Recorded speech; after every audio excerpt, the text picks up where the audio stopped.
Welcome to Training Unleashed, the show that will help you design and deliver training that's off the chain and will make a difference. Now, here's your host, Evan Hackle.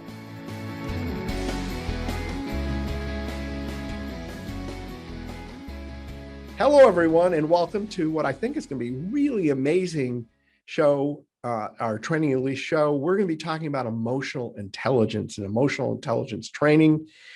Before we get going, I want to thank my friends at the C-Suite for their sponsorship and support for the TV show and the radio show. My guest is Candace Sjogren. She is the founder and chief operating officer of the Boston Breakthrough Academy, which is an emotional intelligence academy. And let me just start with like the simple, basic question. What is emotional intelligence? That's a great question, Evan, and thank you so much for having me on your show today. I'm very excited. I've watched many episodes so far. So what is emotional intelligence? From an employer's perspective, it's awareness. Most simply put, emotional intelligence is awareness. Awareness of what am I bringing to the table? What are you bringing to the table? And how do we shift an otherwise tense situation into something that's supportive to both of us? At BBA, we use emotional intelligence interchangeably with words like transformation, large format awareness, organizational behavior. These are all really interchangeable. So I think, and I like doing this if we could, without mentioning a person's name, maybe just a case study of somebody that has gone through the training and what kinds of shifts and things they've made and why sort of they made them. Yeah, so I'll give you the case study of a person named Candace, because I was a student in this training, so I can give you that case study. And this is actually supportive for a lot of the employers that I talk to as well. So Candace was a mid-level executive of a fast-growing company on the West Coast in the technology space. And she was a great individual contributor and was hitting her numbers and was very difficult to work with. So her coworkers were giving feedback of that you're a machine. She had some anger management issues at work, but she was a star performer. So from everything on paper, she was a great addition to the team. But as the company was looking at, is this person ready for management? The answer was no, because there was just something missing on the soft skills side of the house. So Candace decided to come through this training, and because she said, I want to make sure that I get my anger in check, and I also want to make sure that I'm an executive, a higher level executive in this company long term. So many people come through because they're saying, I've recognized that what I have done so far in life has gotten me this far. It's not going to get me that far. It's not going to get me where I want to go next. And so they're proactive in saying, I want to know what I don't know. And I want to understand what's holding me back. So in this instance, students like myself and other executives, mid-level executives, come into BBA saying, okay, what are my blind spots? What am I not seeing? Why is it that my boss continuously tells me you're a star performer, but why is that but keep showing up in my life? And how can I break through that in order to be at the next level of whatever it is in life for me, whether that's being the next level mom or whether that's being the next level executive. So you went to the training. Mm-hmm. What was your experience at the training? How did the training support making this change for you? Yeah, so the beauty of emotional intelligence training or large format awareness training is that you come into an environment where you're in a room with other people. So you're part of a team that's larger than yourself. And you're put into a simulation over the course of 4 months, which is a simulation of life. So, there's going to be times when you get hungry. There's going to be times when you get tired and cranky. There's going to be times when someone annoys you. There's going to be times when a certain personality really triggers you. And you're going to recognize, like Candace did in this instance, you're going to recognize, oh my goodness, the way I'm showing up in this classroom training environment is the way I show up every single day at home with my family or with my employees at work. And it allows you to practice in this simulation environment different ways of showing up, different behaviors, so that you can practice those in like the safety of a container where people don't really know you that well, so that you can take those skills back to your workplace or to your community. So for my audience, full candor, I have been through this training myself. And for me, it was an amazing, eye-opening experience because all the limiting beliefs and things that I had that were holding me back in life, I got to see and I got to work through. And, obviously a business improvement, but also a personal improvement, a thing.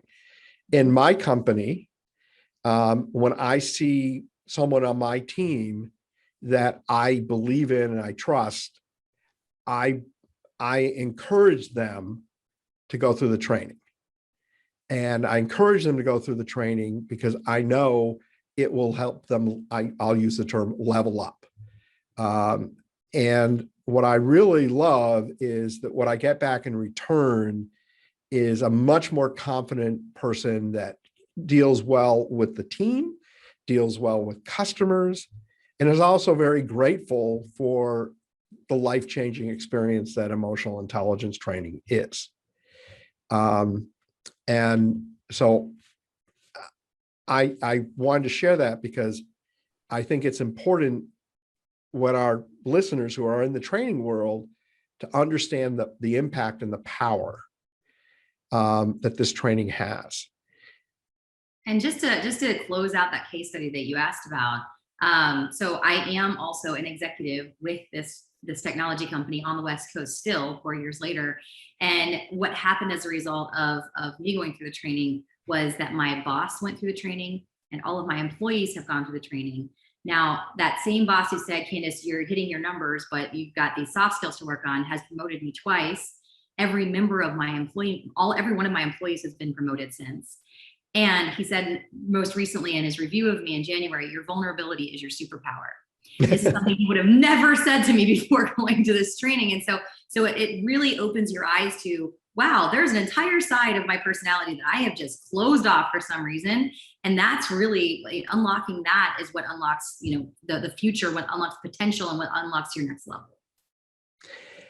Yeah, I knowing you well, it has been amazing to experience the new, incredibly powerful, fully dimensional, I think is maybe a good term.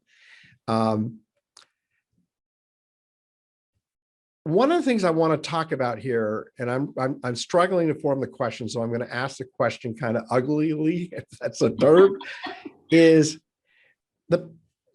how do you introduce this kind of training into a corporate environment?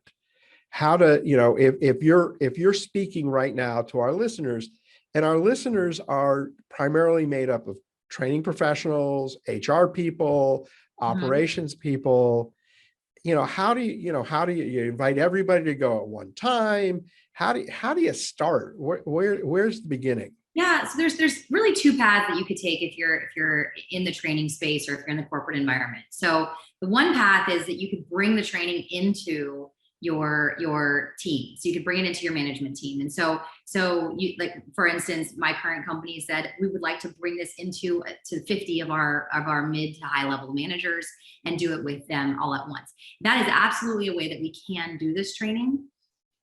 It's not necessarily the highest and best use though. So the highest and best use of the training is to actually invite, let's say, 5 of your employees into the larger training environment at a time. What this does is it puts them in an environment where they actually are with a bunch of people they don't know as well. And what we typically do is with teams of people who are coming in from the same employer. We've done this with New Balance shoes. We've done this with high-good hotel groups. So when a number of employees are coming in, we place them on different teams within the same class, so that all of their interactions are actually with people that they don't know. This allows them to really open up, to be honest, to be vulnerable in ways that they may not be with their coworkers. And so, and then ultimately, as they're going through the 4-month curriculum, they all come together as a team. And those 5 employees are working super well together by the end of the 4 months, but they're doing so in a way that they feel that they have the privacy that they need in order to be vulnerable through those first few weeks. I love what you're saying, and I've experienced it. I've watched it happen that way, and it's amazing. But I'm actually going to give it a slightly different answer. Great, go which for is it. Unusual for me because I don't generally answer for my guests, but is to start with yourself. Yeah. Right. To go through the program yourself, so that you can see the impact it has on you, so that you can then bring it to the rest of the organization. And it's interesting. So one of our trainers and my co-founder of Boston Breakthrough Academy, Michael Strasner, what he often says is that I go through this training and my family transforms. So it's interesting that like one person goes through and you see everyone around you transform. It happens the same in a corporate environment. So when I went through this training, as I mentioned to you, all of my employees got promoted just because I went through the training. And so essentially I was using the skills that I was, that I had learned in this training environment in my workplace. And then as a result, everyone wanted to come to the training afterwards. So it was a great way for them to see firsthand the impact of the tools. Yeah, I think what you're saying is true. Is when you transform, when you change, when you become more vulnerable, when you become more empathetic, your entire relationship with everybody, your relationship with your children, your relationship with your parents, your relationship with your friends, everything ripples. Everything in a very positive way. Mm-hmm. It's interesting, when I first thought about this training and when I first went through the training myself, I literally went for myself. I didn't think about it from a business perspective. But then it dawned on me, because I had a belief that I now know is a false belief. But my belief was you couldn't change personality. And I don't mean like the core personality, but you couldn't change if somebody had negative self-beliefs, they were permanently ingrained by the time they were 30. That it was useless to try to overcome or help somebody get to that next level, because, from being a little kid, somebody said you weren't good enough, and that limiting belief that I'm not able or I'm not smart enough, essentially, we're all trained by society. I mean, life is training, right? Mm-hmm. We're all trained by, and that there's just no way to get past that. And then I learned that I was completely wrong. Mm-hmm. And maybe speak a little bit into that and why emotional intelligence training can help relieve people of a lot of their, we'll call it baggage that holds them back. Sure. Yeah. So it's interesting. Some people would come forward with the tenet like once a cheater, always a cheater, or something like that. You hear that often. And what's interesting is that's actually not true. That's actually not true. So we often talk about the observer effect in quantum physics. And so the observer effect is simply that if you add an observer to a situation, you can change the trajectory of that situation. That's the same thing with behavior. So if you have someone who has historically been angry or easily triggered, if you bring them into an environment where they can see very clearly from a multiple number of directions that they are easily triggered, and they're getting that feedback often, it forces them to take a hard look at why. Why am I so triggered? What is it about every situation that triggers me so much? And it often takes them back to something in their childhood. You mentioned it. So something in our early years. We weren't born this way. You weren't born easily triggered. Something happened in your childhood, your middle school years, high school. Something happened where either you were bullied or or someone cheated on you or something where instantly, suddenly, okay, now I've everyone like this person is going to treat me the same way. So we develop these stories over life. What we do in this training is we say, first of all, we give you feedback about what is showing up for you. So, I'm not sure if I can say this on your show, but if one person calls you an ass, say thank you. If multiple people call you an ass, buy a saddle. So essentially what this training does is it allows multiple people to see you from multiple different directions that didn't know you before, and to give you feedback about how you're showing up. And you're like, wow, I had no idea. The feedback I received was, you don't trust people. I knew I was angry, but I didn't know that I didn't trust anybody. That was a wake up call for me. And then I got to spend several weeks saying, okay, what is it about these situations that I don't trust? And it was going all the way back to my mom and dad. They got divorced when I was 5, and it was about that. So something that was from my childhood, I was carrying with me every single day. So once I was able to identify where it's coming from, then I was able to say, I'm going to choose to trust every single day. I'm going to choose to trust every single day. And by choosing to trust, it gave me an opportunity to change the way that I responded or reacted to every situation. And so this is very common in human behavior. Yeah, and what you're saying, and I think another way to say it is that we constantly look at the world to reconfirm what we already believe. Mhm. And so consequently, these beliefs become deeper and deeper and deeper.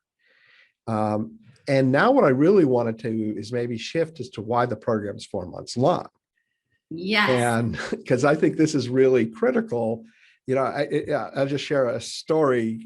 One of the people in the training department that I used to manage would say that somebody would send somebody to training and ask them to fix something, and then go, "You want me to fix somebody in a day that you haven't been able to fix in 5 years?" And so, why don't you talk about why the training? Please talk about why the training is Yeah. four And months you long. just mentioned something important that I also just want to speak to for a moment, which is fixing people. So what I would say is that BBA is not for people who need to be fixed. So if you're like, we generally are working with adults whose lives are working and who are looking to level up. So they're clear on where they want to go. They just know that they don't know how to get there. So if you're really struggling with an employee, there's probably some other trainings they get to have first before coming to BBA. So BBA is typically for, mid to high performers. Now, with that said, why is it 4 months? So, I've gone to every training under the sun. So UC Berkeley, like you name it, I have done it. And I love tools for my toolbox. I have never met a training that I didn't like. But what I would say is many trainings are a kumbaya weekend. And what I mean by that are a kumbaya couple of days. So I go in, I learn some amazing skills. I feel amazing at the end of that day or two. And then I go home and I go back to my old ways of being. I don't actually go to the gym and exercise the muscle.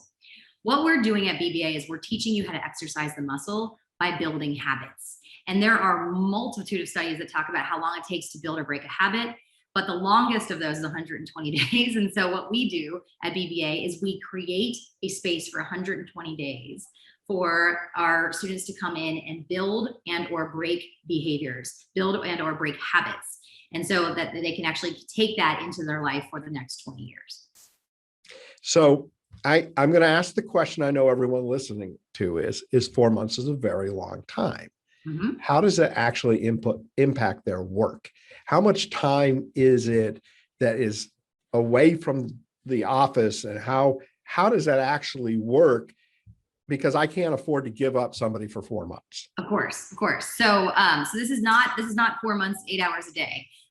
So this is actually most of our trainings are done. All of our trainings are done over weekends. So the first weekend, it's 5 weekends over the course of 4 months.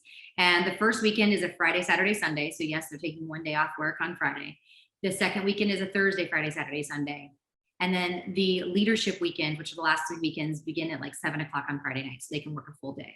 So you're really actually giving your employee up for 3 days over the course of 4 months. And then what they're doing, and then there's modules that they're taking, but they're typically evening calls that they're taking like 1 hour a week in between. And the modules are really for them to learn concepts. The weekends are for them to apply concepts. So they're applying the concepts in the training room, and then we send them back out into the world to practice those concepts in their workplace. So you'll actually be seeing the results while your employee is going through the training, and they'll be in the office actually practicing those skills. I appreciate the answer, because I do think that if you're really looking to make a massive change, it's got to be a comprehensive program. And I've been to Tony Robbins, love Tony Robbins, like you. I have walked on fire, really, really cool. And I enjoyed it. And I've done a few other things with Tony Robbins here or there, but I totally agree with you. You've got to build the muscle. You got to work on the muscle. So I'm trying to think of the right question here to ask. What is the best way to approach or talk to an employee about going through a program like this? So it always starts with vision. So as I talk to my employees, and several of my employees now have gone through, every time I talk to an employee, I let them know, first of all, I'm really impressed with what you're doing and where you're headed. And I spend time really getting clear on what's working for my employee. And then I talk to them about what I see as possible for them in the company long term. So, I could really see you going down the international path. I could see you moving down the management track, whatever that is. And then I asked them, what do they see for themselves? And I asked them like where they see themselves in the company or outside of the company. But I asked them to be honest with me. In fact, every one of my employees, I actually have write me a letter about what their vision is for their life. Once I know that, then I can say, okay, there's some things in the way. There's some things in the gap between where you are now and where you want to go. And I'm committed to getting you to that place. Are you? Are you committed? And as soon as I hear that employee say, I am committed, I am committed and I will do anything it takes to get to this place in my life. And by the way, that could be personal or professional. Then I suggest that they do this training. But it's only when the employee is committed to their own growth that they're ready to do a training like this, because it is an investment for them of time. It's certainly a big investment for time. I also think, and I love what your answer was, because I think your answer is totally dead on. It is all about vision. It's all about what they want to accomplish, that someone going to the training has to literally want to go to the training. Because if somebody is forced to go to the training, they're going to be looking for why this was a mistake. Yes. And I actually have done both. So I sent an employee to the training who didn't want to go, and he collected evidence. That's what I call confirming what we already know. He collected evidence that it wasn't going to support him. And that's what he created for himself. So you really want employees who are committed to their own growth, who are already seekers, who are already thirsty for growth, who are asking for feedback. These are the employees who will really benefit from a training like this. Yeah, no doubt about it. So, I do a lot of these, Candace, and it's so different because I know so much about what you do that it's like, versus where I'm normally in total curiosity mode when I'm doing the interview. Let's just take a moment and discuss impact on the employee in the business, and why companies do send people, and how it can make change, It can have, and I'll use the term ripple effect. So obviously for people, because I know the program, know that I'm really setting you up, because I know what a ripple impact that the training has, and how just a few people going through the program can have a massive change on a company. If you could maybe talk into that a little bit. Yeah, so I'll give an example of a person on my team that I thought, okay, this person should totally do this program. So this is an entry-level employee who started off. He had a pretty large learning curve. He got there. He eventually, but it took him a while to get it. But he has some really phenomenal soft skills. So he was struggling in the beginning in his job, but has great soft skills.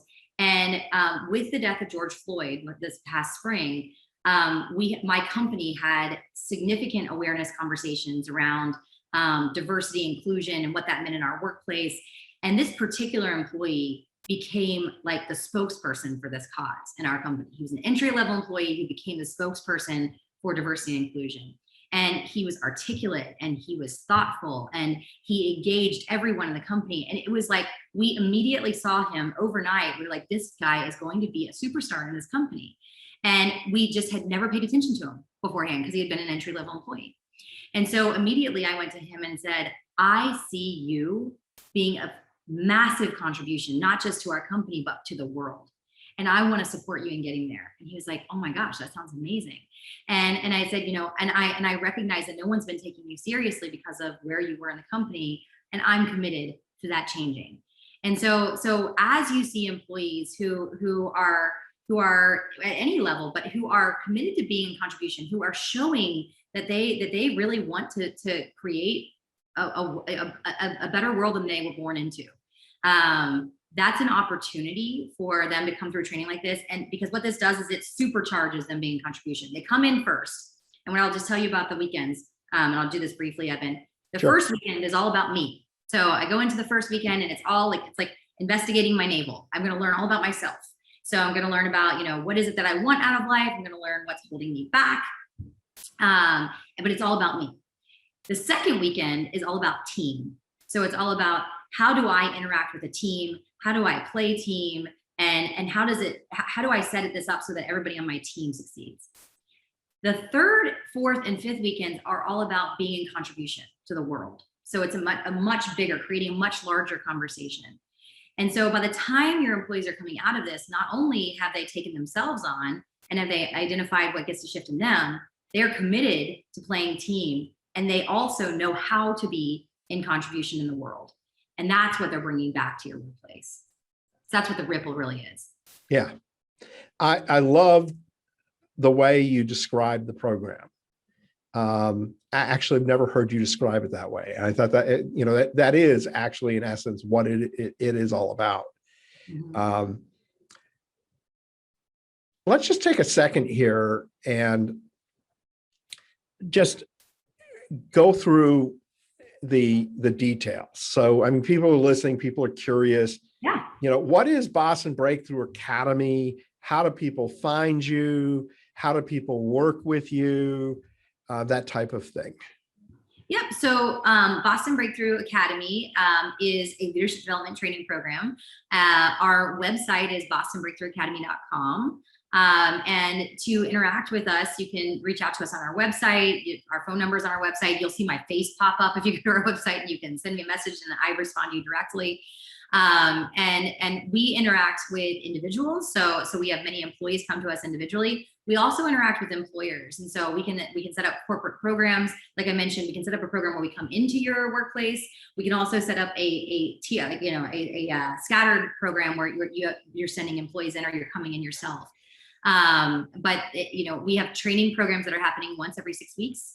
And every 6 weeks, we have a new course beginning. And that course is 4 months long. I'm going to say something here because I think this is important because people are listening.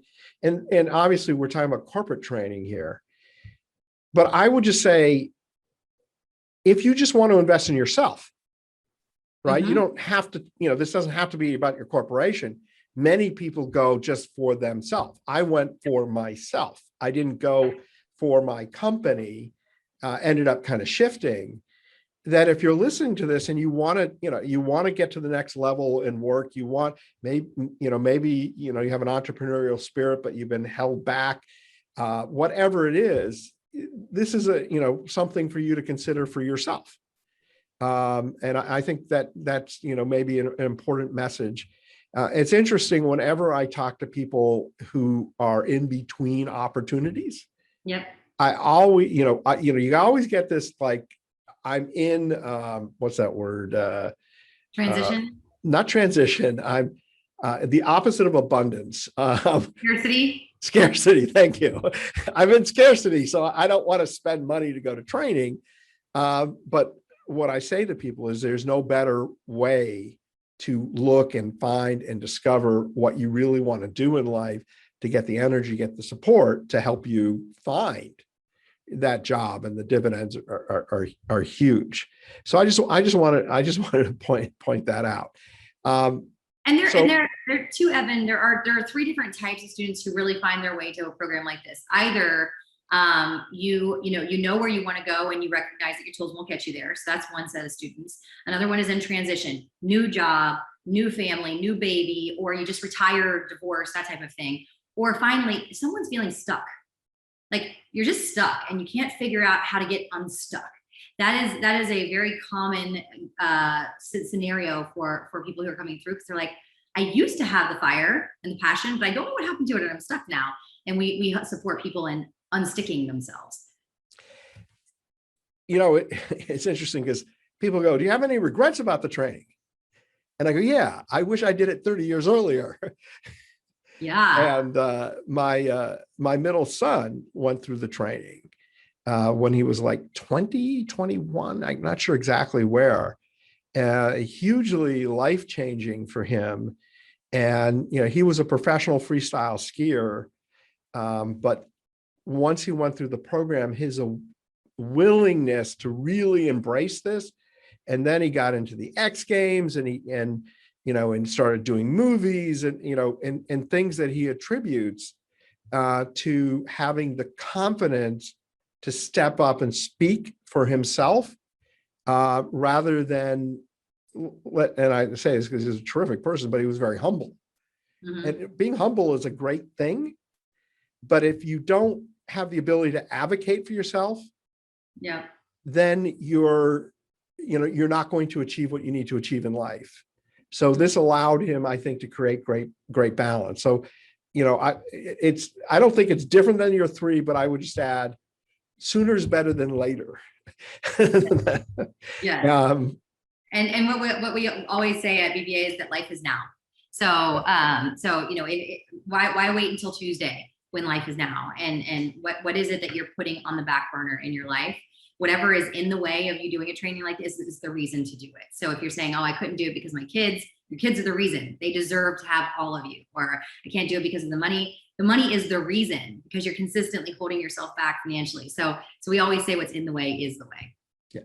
So anyhow, how do they reach you? Yeah. So there's 2 ways to reach me. The first is on our website at bostonbreakthroughacademy.com. And like I mentioned, you'll see my face and you can send me a message. The other is you can email me at info@bostonbreakthroughacademy.com, and that comes directly to me. And I'm happy to set up a time to talk with you and to set up a consulting appointment. That would be great. Which brings us to the offer, which I think you just about said, but I know you have an offer, and what would that offer be? Yeah, so I'm happy to offer a free 30-minute consulting appointment for you and your team to talk through what this training could do to support you. I'm also happy to offer a 15-minute coaching call for you or one of your key employees. So this is really where we really support people getting clear on what they want and getting clear on what is the number one thing that's in their way. And being a person who has been coached by Candace, it's amazing what she can do in 15 minutes. And honestly, I think sometimes coaching longer is ineffective. I mean, you really know how to get to the heart of a situation. Candace, I know we're talking a lot about the academy and emotional intelligence, but one of the things I pride myself on the show is that everyone listening to the show gets to have something that they can take with them and actually do themselves, that they don't need you, and sort of like a gift to the audience. I'm sure a lot of people are interested in what you do, but what kind of gift could you give them where they could practice emotional intelligence or do an exercise of emotional intelligence themselves? Yeah, so this is a fun, easy, and simple exercise that will take less than a minute, literally less than a minute for you to practice in your life. And this is an exercise for shifting a behavior. So Evan, what is an example of one behavior that you'd like to shift as an example? I would like to be better at eating. I'd like to be able to stop myself eating. Okay. All right. So better at overeating. So it means eating less. So what typically triggers you to snack or eat more than you want to eat? Honestly, it's a behavior I learned from my father. Mm-hmm. And I adore my father, and I have overeaten with him many a time, and it brings me back to that feeling. But so are you like a snacker, or do you just eat large meals? I'm more of I eat large meals. I'm more like I finish my plate because my mother told me that there's starving children in Asia. And okay, great, awesome. This is helpful. So first thing to do in this exercise is to identify your trigger. So in this particular instance, Evan, your trigger is likely it's dinner time. It's a meal time and you're picking up the plate. Okay, so that's the trigger. It's like, okay, every time it's dinner time and I'm picking up my plate, my tendency is to fill it or to do seconds or thirds. So my trigger is it's dinner time and I'm picking up the plate. My typical behavior is to either fill the plate or get seconds or thirds. Now you think of what is one thing that I can do that will take less than 60 seconds to complete that is a shift in behavior. So what's one thing you could do rather than fill the plate or take seconds or thirds? I could start with a much smaller plate. Yes. So you just go to Amazon and buy yourself smaller plates. Like, honestly, that's one thing you can do that takes less than 60 seconds. And so each time it's dinner time, you're like, okay, I have a smaller plate. So I'm going to eat like, 2/3 or a half as much as I usually do. And that adjusts your behavior long-term. So as I have smaller plates, I don't even need to go to Amazon. Okay, great. Or you can, but the action is I pick a smaller plate. So then when I know it's dinner time, I get my smaller plate. So the behavior is identify your trigger, identify what the typical behavior is, and then choose one act that will take less than 60 seconds that will trigger a new behavior. Okay. So this was excellent one-on-one coaching. Okay. I'm a trainer and I want to do this with a group of people. Maybe we'll start with the training department. How would you do the same exercise in a group fashion? So it's a similar situation. So you would ask everyone in a journaling exercise to journal what is one trigger that often comes up for them. So mine is when my husband says, I don't like that idea. So I have lots of ideas. My husband doesn't like my idea. So I would write down when my husband says he doesn't like my idea. My typical behavior is to snap and to get angry or defensive. And one action I can take instead that's less than 60 seconds is to say, tell me more. Now, when you're in a training environment or you're in a group of 20 people, you just ask them to write it down, to journal each of these 3 exercises. And then you ask them what's one action they can take today based on that journaling.